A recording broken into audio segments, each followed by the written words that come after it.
राणा साहब, ये इतने इजलास, इतने जलसे, फिर लॉन्ग मार्च के इंदिए, इस्तीफों की कहानी, एक बार फिर लॉन्ग मार्च का कह दिया गया है। अब 2 ही साल रह गए हैं। आपको लगता है कि पीडीएम के प्लेटफॉर्म से हुकूमत को अब कोई टफ टाइम दिया जा सकता है? क्या वो सिचुएशन है अब? देखिए, बिल्कुल पिछली दफा भी जब पीडीएम अपने जो है उसने अपना जो है एक कार्रवाई शुरू की हुकूमत के खिलाफ ऑपोजिशन जमातों को इकट्ठा करके, तो मैं समझता हूँ काफी कामयाब रही थी।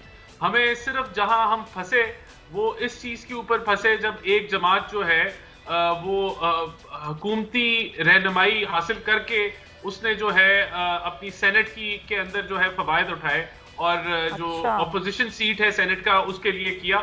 उसके अलावा जब हम जा रहे थे, अगर हम लॉन्ग मार्च की तरफ जाते तो शायद वो आखिरी कुछ चंद लम्हे होते इस हुकूमत के और लॉन्ग मार्च तक नौबत नहीं आई।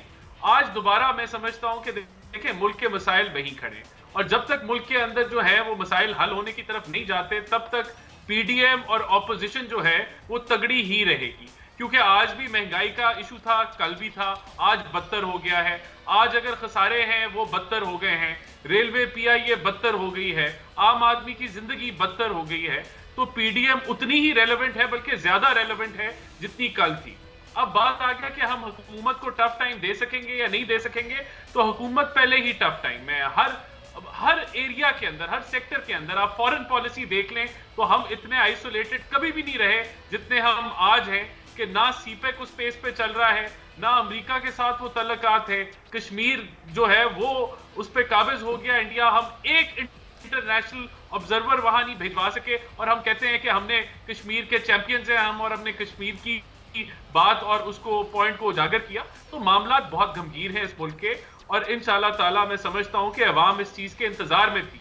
नहीं तो अवाम अगर इस चीज के इंतजार में थी तो अवाम को तो कुछ भी नहीं मिला। आपके अक्टूबर 2020 से लेके अब तक आवाम को तो कोई रिलीफ नहीं मिला। आवाम तो उसी तरह महंगाई की चक्की पिस रही है, बल्कि महंगाई बढ़ती चली जा रही है। अगर आवाम के लिए हो रहा है तो आवाम को तो कहीं कोई रिलीफ मिलता नजर नहीं आता। राणा साहब, देखिए, ये बिल्कुल आपका वैलिड पॉइंट है और अवाम को रिलीफ जो है वो ऑपोजिशन ने नहीं देना, वो गवर्नमेंट ने देना है। महंगाई कम ऑपोजिशन ने नहीं करनी, वो गवर्नमेंट ने करनी है। हमारी क्या कोशिश है, हमारा सिर्फ जो एक हमें जो जंजीर है वो ये है कि हमने आइन के अंदर रहते हुए करना है। हमने कोई गैर आइनी काम नहीं करना, हमने किसी जो है वो उंगली उठने का इंतजार नहीं करना, हमने किसी के सिग्नल्स का इंतजार नहीं करना और ना हमने किया है। और यही हम बताते गए और ना हमने कोई जो है वो ईंटें उठा के या डंडे उठा के ऑपोजिशन करनी है।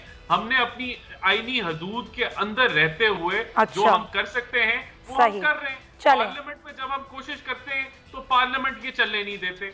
बाकी हम अपना जो है वो पहले अवाम के पास गए और हमें पिज़राई मिली और इंशाल्लाह ताला हम दोबारा अवाम के पास जाएंगे और हमें पूरा यकीन है कि अवाम का रिस्पॉन्स आएगा। और ये जब हम लॉन्ग मार्च तक बात जाएगी तो इंशाल्लाह इस हुकूमत की जड़ें जो है वो हिल जाएंगी। चलें, लॉन्ग मार्च तक ही बात जाएगी ना, धरना तो नहीं हो रहा, बस लॉन्ग मार्च होगा और देखिए ये फैसला हो सकता है। अच्छा, बिल्कुल हो सकता है। मतलब ये है ऑप्शन है, देयर इज एन ऑप्शन कि धरना भी हो सकता है।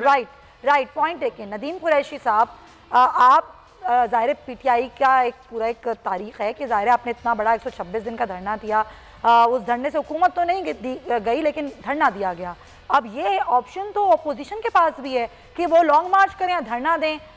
हुकूमत की तरफ से कोई रुकावट तो खड़ी नहीं की जाएगी? बिस्मिल्लाह हमारे नबी। देखिए सुमैया, हुकूमत ने ना पहले कोई रुकावट खड़ी की थी, हुकूमत ना अब कोई रुकावट खड़ी करेगी।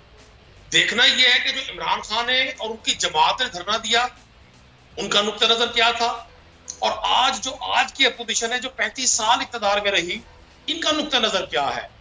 पहली बात तो यह है कि धरने देने के लिए बंदे का जिगरा चाहिए। अच्छा, धरने देने के लिए बड़ा हौसला चाहिए। इमरान खान ने जो 126 दिन का धरना दिया वो पाकिस्तान की डेमोक्रेटिक तारीख में, आपको लगता है इन 11 जमातों में वो हौसला नहीं है जो एक जमात का हौसला था? देखिए मैं आपको अर्ज कर दूं, इमरान खान की अलमारी में कोई मुर्दे नहीं थे। इमरान खान किसी करप्शन केसेस में खुदा ना खास्ता किसी पाकिस्तान के इदारे को मतलूब नहीं थे और ना आज है। इमरान खान ने इस मुल्क के आम आदमी के लिए जद्दोजहद की, स्टेटस को की ताकतों के खिलाफ जद्दोजहद की। उस धरने के नतीजे में आपने देखा कि 2018 में पाकिस्तान भर से पाकिस्तान तहरीक इंसाफ मुल्क की सबसे बड़ी पार्टी बन के उभरी।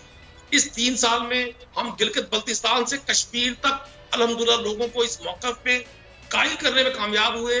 कि पाकिस्तान का अगर कोई शख्स निजात दहिंदा है जो आम आदमी की बात समझता है, जिसका कोई वेस्टर्न इंटरेस्ट नहीं है, जिसका 3 साल में कोई एक जाती फायदा साबित नहीं हो सका कि उसने इक़्तिदार में आकर हासिल किया हो, वो इमरान खान है। सर, आम आदमी की सब्सक्राइब करें और बेल दबाएं ताकि कोई खबर रह न जाए।